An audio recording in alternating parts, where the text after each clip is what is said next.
Thank you so much for inviting me. Today I would like to talk about epidemiology of long COVID.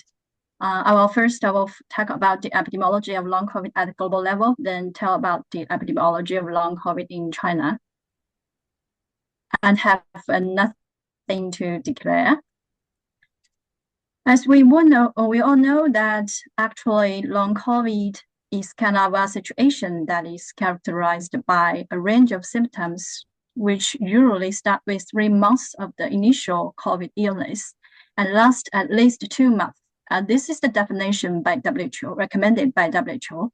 Actually, in different countries and different regions, and also different researchers, they might define the definition of long COVID different. But we will use the WHO definition as the standardized one. And post-COVID condition, also namely as the long COVID, actually affect person's ability to perform daily activities such as work or household chores or some social participation. So there are currently some key facts around the long COVID.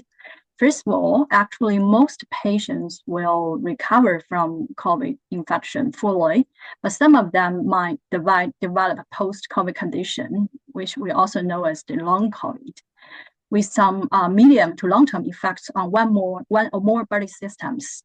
Actually, now as the recent researches has been published in the journals, we can see that that's a lot of researchers which has shown some kind of long COVID which has lasted for more than 3 years. So the long COVID is still a kind of a public health issue. And data shows that nearly 6 in every 100 people who have COVID develop post-COVID condition. Where currently now the data is still limited, especially for the cohort studies and mechanism studies of the long COVID. And the chance of developing post-COVID condition appears to be lower than earlier than the pandemic, as the virus has from the alpha to beta to Omicron and to now the, for example, XBB, something like that. So however, the virus is still circulation widely, and every new infection is still associated with risk. For example, now last month, actually in mainland China, we have suffered from a wave of COVID, a small wave of COVID. Lots of friends of mine have been infected by the COVID. Yeah. So fatigue and breathlessness, muscle or joint pain, and for example, impaired sleep problems are common symptoms for long COVID. And as we know that WHO has working on developing clinical practice guidelines for management of post-COVID condition. And for some regions and also at the country level, also lots of guidelines has developed for better management of post-COVID condition. And we, as our healthcare providers, can guide patients to better self-management of the symptoms of long COVID for better recovery from the infection of the COVID. So as I showed in this slide, we can see that actually for long COVID, there are lots of symptoms. Currently, according to the research, at least over 200 different symptoms have been reported by people with post-COVID condition. Here are at least some common symptoms here, for example, fatigue and muscle joint pains, feeling breathless, headache, or feeling difficulty in thinking, and also some alterations in taste. And here is a paper which published last year on Nature Medicine, which shows the estimation of global cumulative incidence for long COVID. They estimate the global incidence of long COVID at the base of meta-regression estimates that put together all the available evidence on long COVID. And we can see that actually the incidence of long COVID actually is a kind of the accumulative incidence of long COVID has increased as time goes by.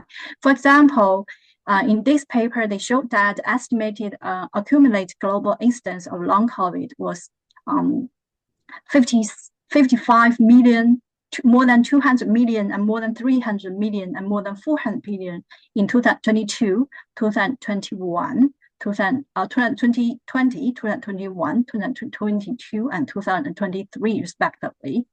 So as for the risk factors, we will know that anyone who infected with the SARS-CoV-2 can develop a post-COVID condition or long COVID. Some people have higher risk, as the study shows that, such, for example, women, old adults, smokers, those who are overweight, obese, or have pre-existing chronic health problems. And also, study has shown that repeated infections and severe COVID needing hospitalization or ICU admission also increase the risk of long COVID. And we have a large numbers of long COVID suffers from among people who with disabilities, and where the health disparity and access to healthcare is also a problem, which is related with the incidence of long COVID. So as I previously mentioned, that almost like any organ can be affected. And the COVID virus can, for the long COVID situation, some of them, we can see the persistence of SARS-CoV virus in the body. So it's still an issue. Here I list the estimation of the impact of long COVID on the national economies, which published in the Nature Medicine. From this slide, we can see that analysis by the economist impact on the suggested that the economic cost of long COVID in 2024 is expected to be around 0.5% to 2.3% of GDP of several large economies. We can see that, for example, in this study, they figure out all the France, Japan, Spain, Taiwan, and United Kingdom and United States, some different regions, the economic burden is still very large. And here is the risk of long COVID symptoms, which is done by a systematic review and meta-analysis of control studies. For example, for this study, they included all the literature which is published before August 1st, 2024. And they have included studies which included more than 100 people who were confirmed or self-reported COVID at more than 28 days following infection onset. And they treat the unaffected as the control group.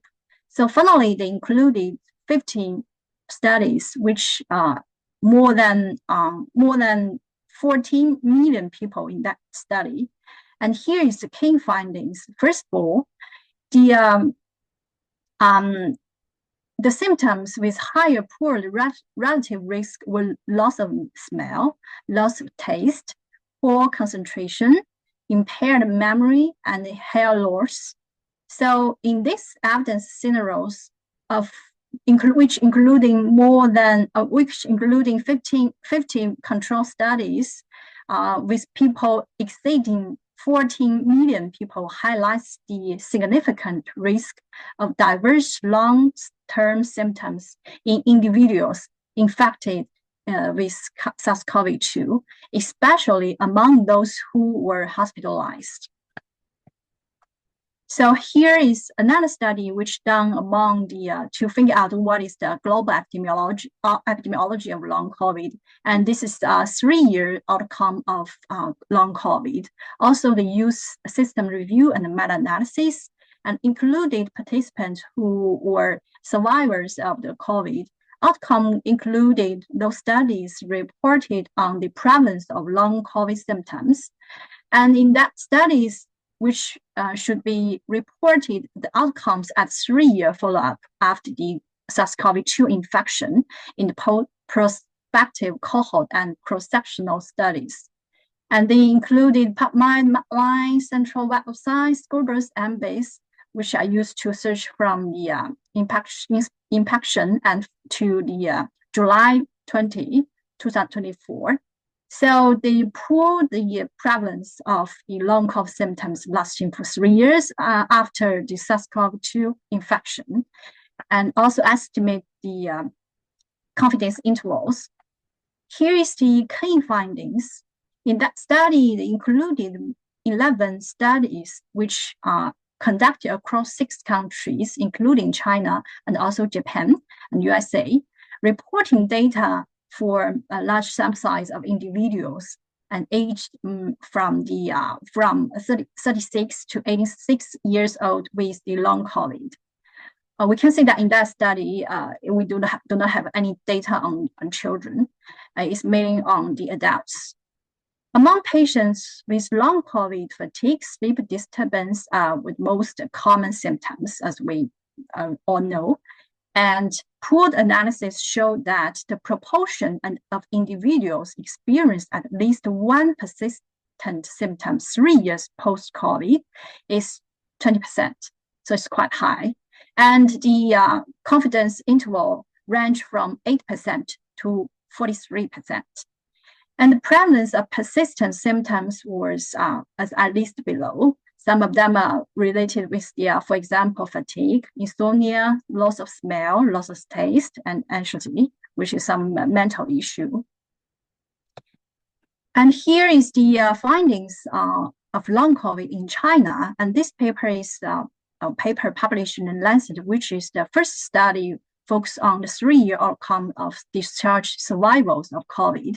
And it is a single center longitudinal cohort study, which participants were included who are confirmed COVID when they discharged from the Jingtan Hospital in Wuhan and in China between the first wave of COVID. And they included more than 1,000 patients who completed 2-year and 3-year follow-up. And we can see that here is the key findings. First of all, there are more than half of them had at least one long COVID symptom at 3 years after symptom onset and before the Omicron infection. Because these patients, they were discharged into the hospital during the first wave, so they do not include the Omicron wave, and they do not include the patients who were infected with Omicron, but they follow up them during the Omicron wave. They find out that patients with long COVID at 2 years had significant higher proportion of reinfection, because during that period, we know that a lot of wave has been we have suffered a lot of wave, so we can now figure out what is the risk of the reinfection. And they found that patients with long COVID at 2 years have significantly higher proportion of reinfection. And they found that these 3 months after Omicron infection, more than half of them with long COVID at 2 years had newly occurring or worse symptoms, which is significantly higher than the proportion in the long COVID group. So that means that if the patients who had long COVID, they might be higher risk of reinfection with COVID compared to without any long COVID. So our meta-analysis study taking on global level also showed that long COVID at 6 months and above, which is 63%. And except for sleep difficulty, there were no significant difference among other long COVID symptoms caused by different strains. That means the prevalence of long COVID is similar among the different variant strains. And here is a study we have done among the adult population. I established a large sample size of a cohort study in Yunnan province in China. And here is some findings we have, key findings in that cohort. We included who suffer from the COVID, and among them, 4,018 participants were infected with COVID at that time, and among them, more than half of them had at least one long COVID symptom. And also fatigue, cold, and muscle pain were the top 3 common symptoms. And very interesting findings we have indicated that this lower economy status was associated with higher risk of long COVID, with the adjusted OR as 1.49. And we also find that a significant interaction was observed between the economy status and lifestyle on long COVID, with the association was more pronounced among patients with lower level healthy lifestyle. That means to prevent the occurrence of the long COVID, the higher level economy status and also the healthy lifestyle would be better. So been doing that, we think about, are there any self-screening tool, easy self-screening tools to better management or to better measure long COVID? So we find a very good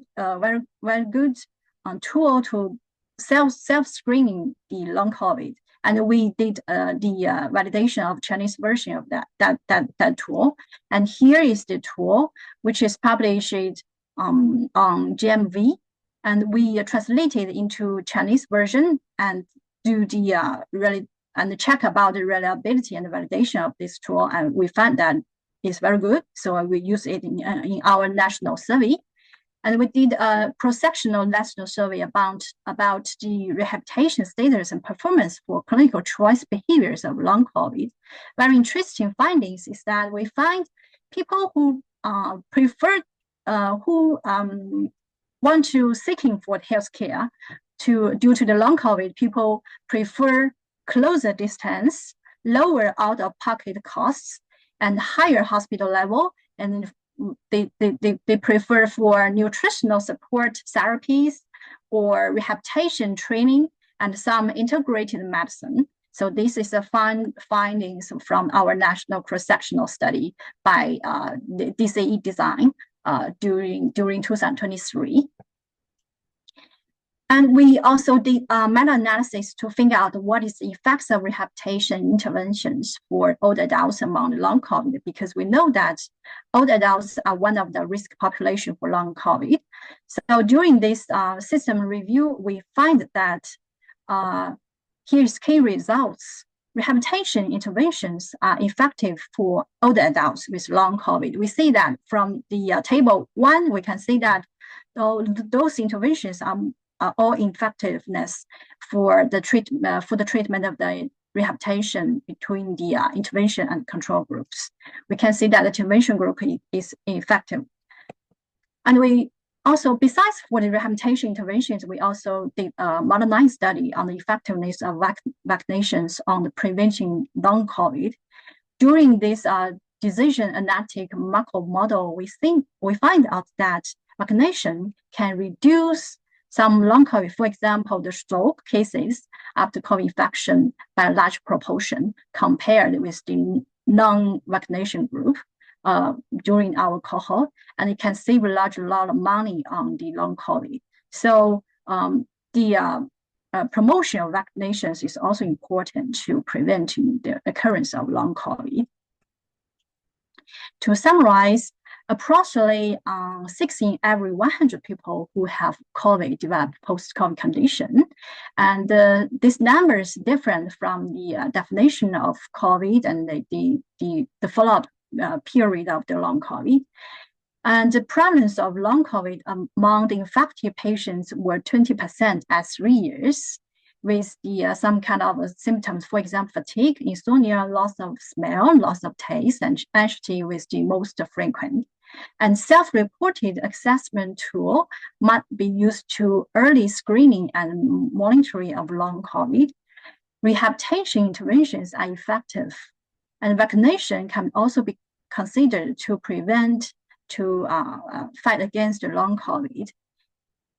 So as for seeking for the healthcare due to long COVID, people refer to closer distance of hospitals, lower out-of-pocket costs, higher hospital level, nutritional supportive therapies or rehabilitation training, and integrated medicine. Here is the information I would like to share today. Thank you so much. And I would like to turn my floor to Dr. Chow. Dr. Chow, please. Yeah, with a really nice summary, and it had me thinking about some of the long-term uh, issues that we may be seeing with long COVID. I was going to ask you some questions afterwards, but I put it on the chat in terms of that prospective study. I'm very interested to see what the long-term outcomes are. Um, so what we do typically with our SILC ECHO program is that we have a national speaker like yourself speak, and then we have a local speaker talk about some of the findings that we have seen here in the Pacific and also within the Hawaii itself. So I don't, Melissa, do you have the slides? Sorry, I just flew No, in from. no, that's Oh, okay.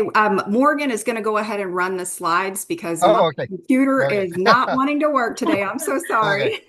Okay. Thank you. Thanks, Morgan. I apologize. I just flew in from the neighbor island, so I'm a little uh unprepared right now. Morgan, No do you problem. have yeah. I do. Okay.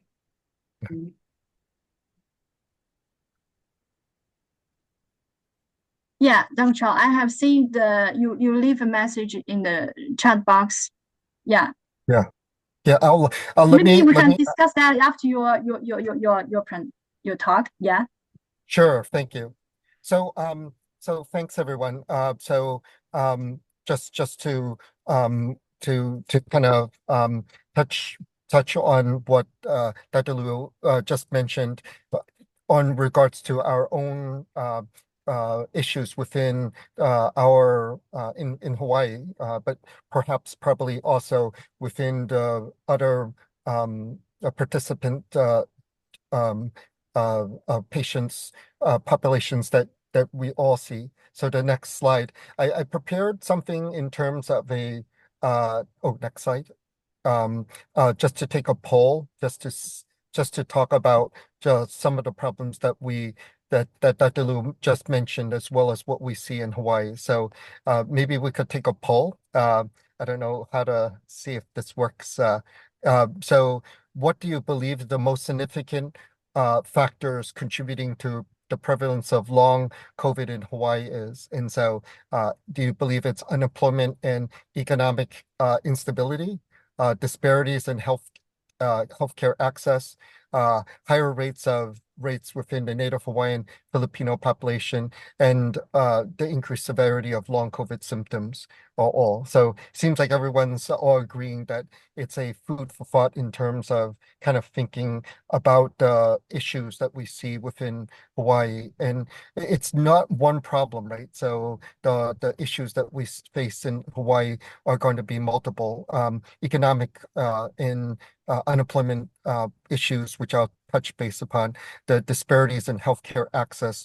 We've seen a change in the number of individuals who are Pacific Hawaiian, Pacific Islanders and Native Hawaiians versus that of more wealthier groups within Hawaii accessing our long COVID clinic. And then we believe that there's a higher rates of infection. We do see higher rates of COVID infection among our Native Hawaiian, Pacific Islanders, and Filipino groups. And we're not sure what that translates to in terms of long COVID. We believe that the long COVID would be higher in these groups, but we're not seeing it within our clinic. And so that might be an issue of the disparities in health access. And then lastly, these increasing severity and duration of long COVID symptoms that Dr. Liu was just mentioning about. What does it mean in terms of long-term progression in the prospective studies? So if you could do the next slide.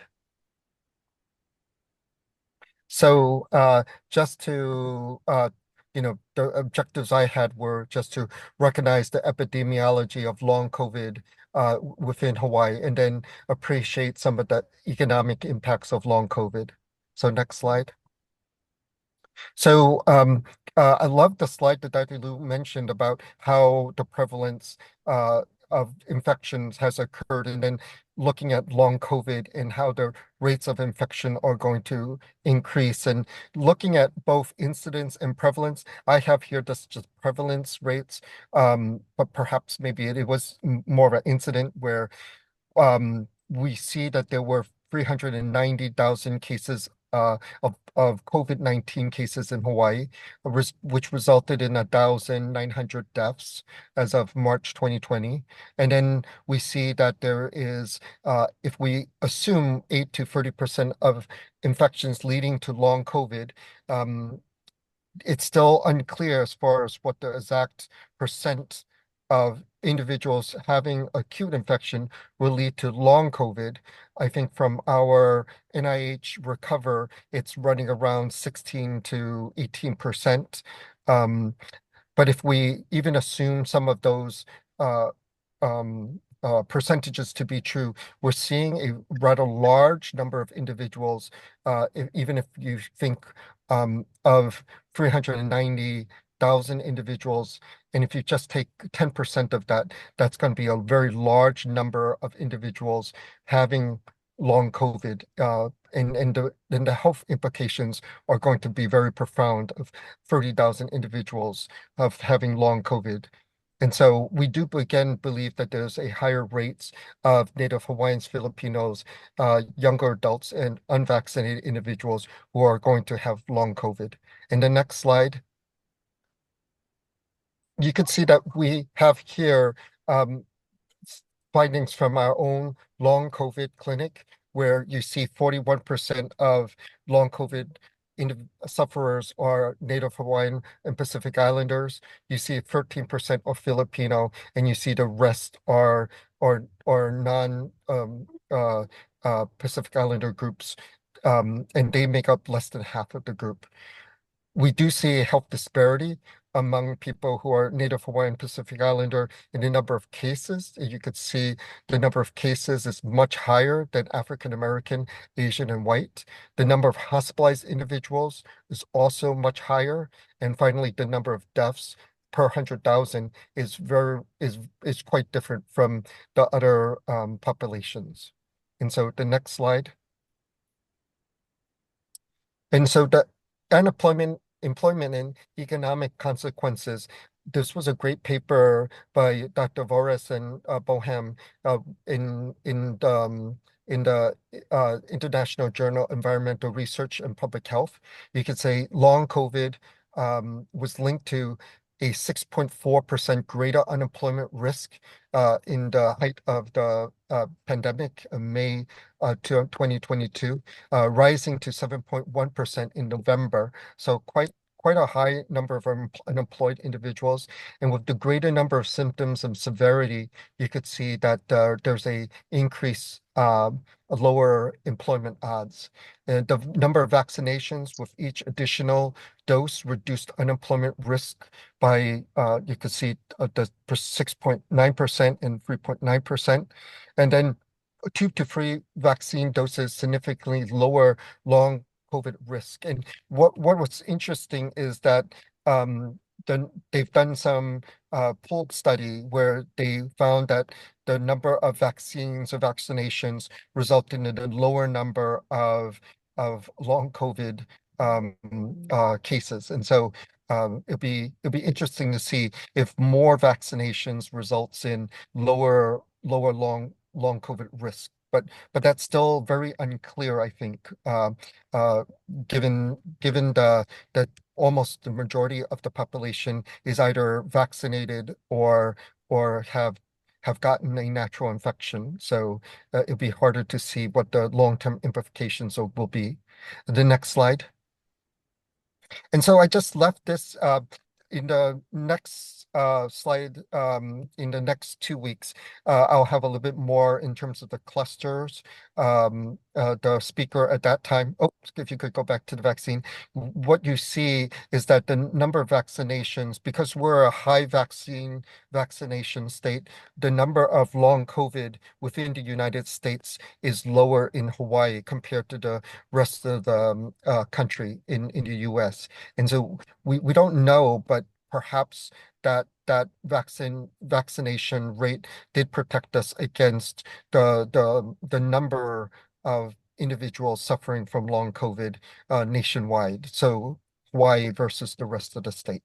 And that seems to be generally true when you look at states like Vermont and Hawaii, I think Minnesota, all the high vaccination states seems to have less long COVID incidence prevalence. And there'll be more to discuss in the 2 weeks from now when the speaker talks about long COVID and spatial incidences within the US. Next slide. And so just for conclusion, the long COVID remains a significant chronic health issue in Hawaii. And then it continues to impact employment, especially among more severe symptom sufferers. So I have individuals within my clinic who used to be high earners, CEOs as well as clinicians, health educators who are now not able to work. And so it's a real shame to see many of these individuals in their prime not be able to fulfill their life goals. And high vaccination rate seems to mitigate risks, but continuous support monitoring and tailored policy response are essential if we want to see long COVID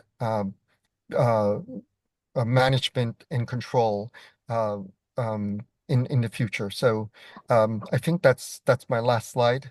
And so I think from there, I think we could lead on to the discussion for today and see if any of the audience have any questions for us.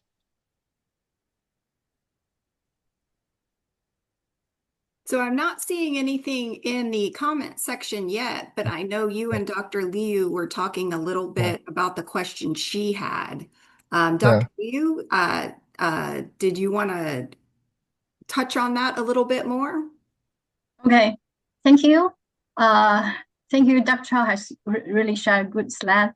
For your question about what may be the reason for increasing incidence of long COVID, I don't know the exact reason. In my opinion, maybe, for example, as some people reinfection of the long COVID, reinfection of the COVID, they might actually it is the cumulative incidence of long COVID has increased because people, as you know, that people may last symptoms for many times for years. So the total number of the long COVID has increased. And the second one question: do we think the incidence of long COVID will be declined given the risk of vaccination and natural infection? In my opinion, I think the answer is yes. But as you know that there are some challenges. For example, as you mentioned that nowadays people don't want to get vaccinated. I think nowadays for the global level, the public has a higher rate of vaccination hesitancy. As I done some kind of also in the national survey, and also I done two global level survey. Our findings show that the vaccination hesitancy is very high compared with the long COVID, with the pandemic before. Yeah. So for the long term, I think maybe the incidence of long COVID might be declined as some people get natural infection. But if we do not promote vaccination, I don't know what is the result in the future. Yeah. So, and also a data I would like to share with you is that in my research group, we did a latest meta-analysis on the effectiveness of COVID of vaccination on long COVID, and we included the studies also published in this year. So we included about 28 studies, which is based on prospective cohort studies. And we treat the patients who is long COVID, but without any vaccination as the control group. And people who has long COVID, but vaccinated with the intervention group. And we show out, our data show that the vaccination can, at global level, the vaccination can reduce the risk of long COVID by 27%. 27%. Yeah, that is the latest data, but this data is still under review, not published. But I think that this figure can help us to know what is the effectiveness of vaccination. But the challenge is how can we promote the vaccination? Yeah, I think this is a big issue. And also you mentioned about, is there any difference in incidence and prevalence so that there is long-term chronic symptoms? I think that yes, that is yes, because we know that there's lots of disparities during the, when we think about the incidence and the prevalence among different regions, different populations, and especially for the long-term chronic symptoms, yes, there's some kind of a difference. And also I have question for you, given your presentation. You've just mentioned about there is kind of a disparity in Hawaii, especially for among the different risk groups. I think that figure is very interesting. Yeah. Do you know why? What do you think may be the reason for that? For the such kind of disparities in Hawaii, I think that the figure is very interesting. Yeah. Yeah, I'm not sure. Well, I think Dr. Professor Lum will probably touch upon, many of our individuals who are Native Pacific Islanders, they have higher incidences or rates of diabetes, obesities, heart disease. And so as similar to your meta-analysis shows, you saw that there is cardiopulmonary disease is much higher in the people of long COVID also. So I'm not sure if it's a disparity of healthcare or of people who have higher incidences of comorbidities. I'm not sure. Maybe Lee might know a little bit more in terms of. Yeah, no, thanks. breakdown. That's a great question. So for us, early in the pandemic, the rates of contracting COVID were astronomically high in the Pacific Islander population, like disproportionately high compared to the percent in the population. So for Hawaii, we have 4% they self-identify as non-Native Hawaiian Pacific Islanders, meaning that they're Pacific Islanders, but they're not Hawaiian. And then, we have about 21 or so percent self-identifying as Filipino and about 25% or so self-identifying as Native Hawaiian.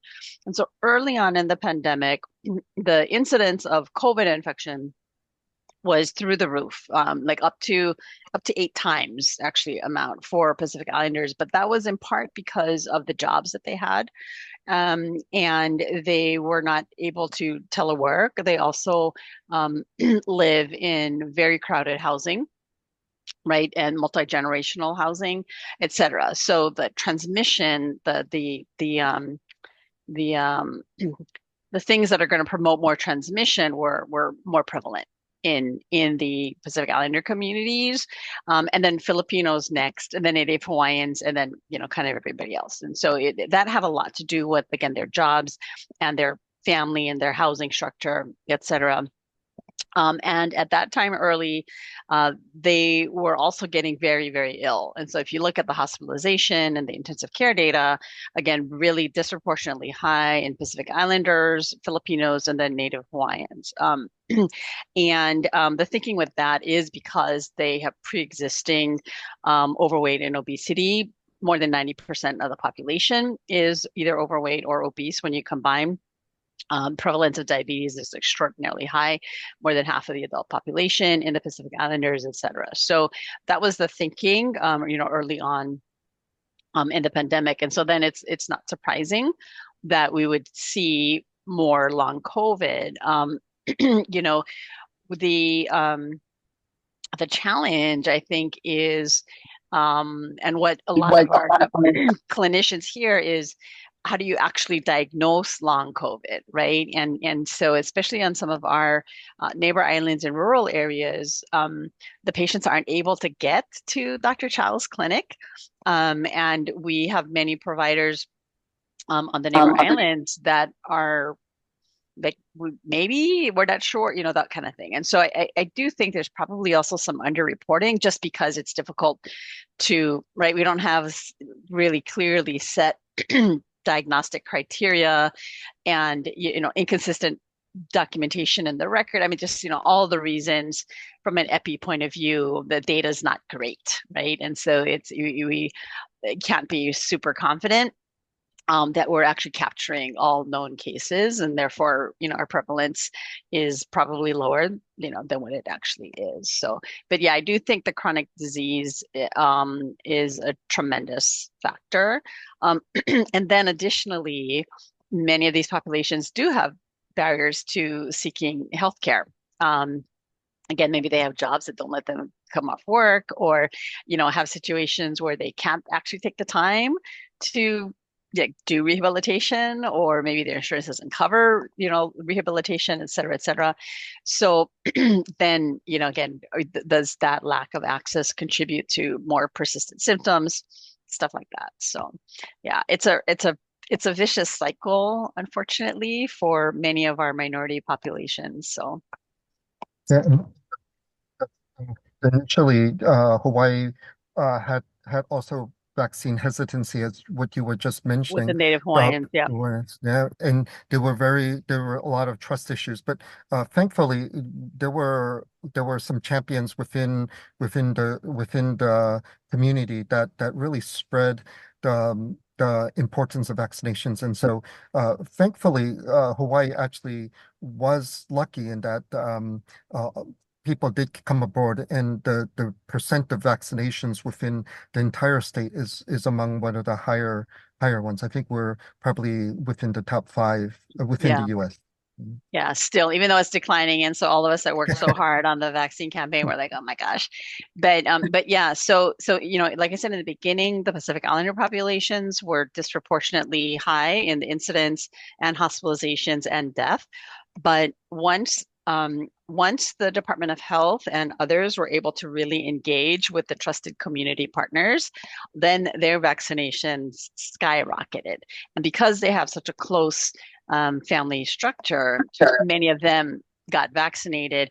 And so then later on, especially during Omicron, then you start to see actually the Native Hawaiian communities increasing in incidence, because that's where the vaccine hesitancy persisted in certain parts of the state.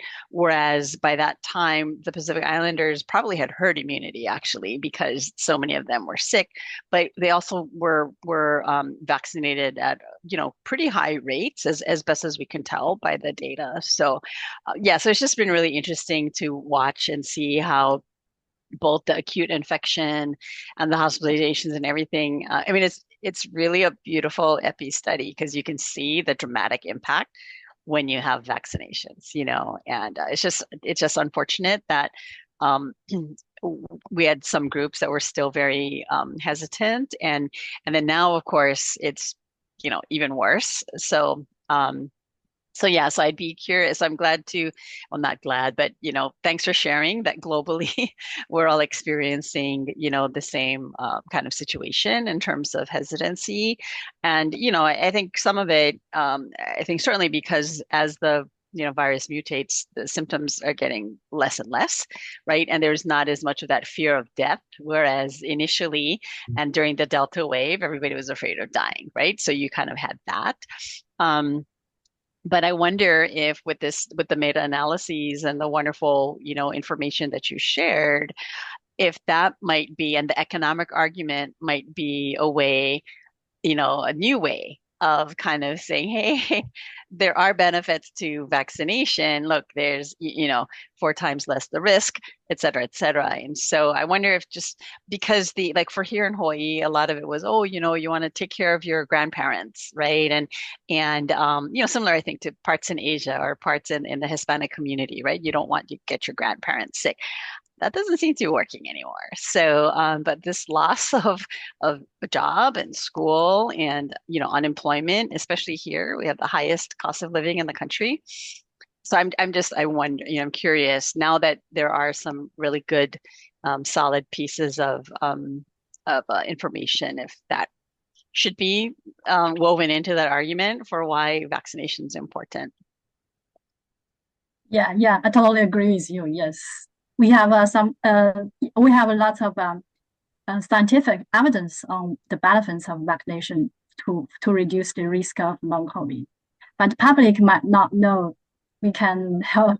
We can do some. So I think such kind of health education program is so important, not merely for the public, but also for our doctors, for our scientists, and also the policymakers, I think. Yeah. So with your prospective study, did you find any worsening of their health outcomes with time?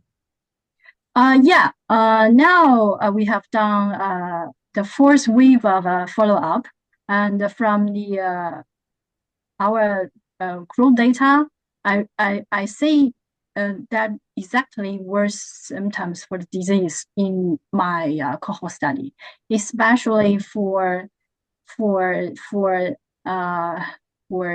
mental diseases and mental health. Yeah, that's the worst situation as the how long times it is also a follow-up for 2 years now. Yeah. So yeah. Mhm. Was it depression or anxiety, or was it more other psychiatric conditions? Depression and AD. Yeah. So and because I did such kind of cohort study in the region in Yunnan province in the region level, and we included more than 20 hospitals. So and communities. So the patients, the data, I can link the data with their clinical records. So I know what is the diagnosis and link the risk of the and the follow up for the status of the diseases. Yeah.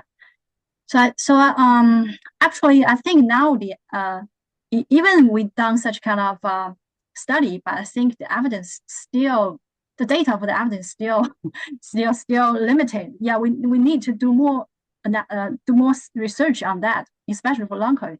But I think because of the suffer from the pandemic, lots of scientists don't want to remember about the situation during the COVID. So sometimes for long COVID, they don't want to mention, but I think it's a truth and it's still occurrence now. Yeah.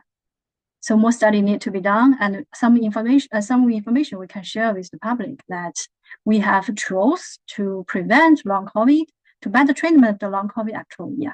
For example, we have a rehabilitation treatment measures to relieve the long COVID situation, and we have vaccines to prevent long COVID. Yeah, we have tools, and we have such kind of scientific evidence on that. All right. So I have yeah, sorry, please. Go ahead. Yeah, I have one question for Professor for Dr. Chow. Yeah, so you in your clinic, do you ever see do you have any data on the prevalence of long COVID among the children in child population? Yeah, because I think currently at the global level, such evidence is limited compared with the adult population. I'm not. So last week or 2 weeks ago, we talked with Dr. Rowe and Dr. Jessica Kosan, and it's also very limited. We don't have a good coverage of which of the children are getting long COVID. No. So we only deal with the adults within our own clinic, and we don't have any access to pediatrics. Yeah. Okay. Thank you so much. All right, wonderful. Well, I don't see any more questions and I don't see any hand raised. So if there's nothing else, thank you, Dr. Chow and Dr. Liu, for presenting. Sorry for the technical difficulties. Thank you for everybody else for joining us today.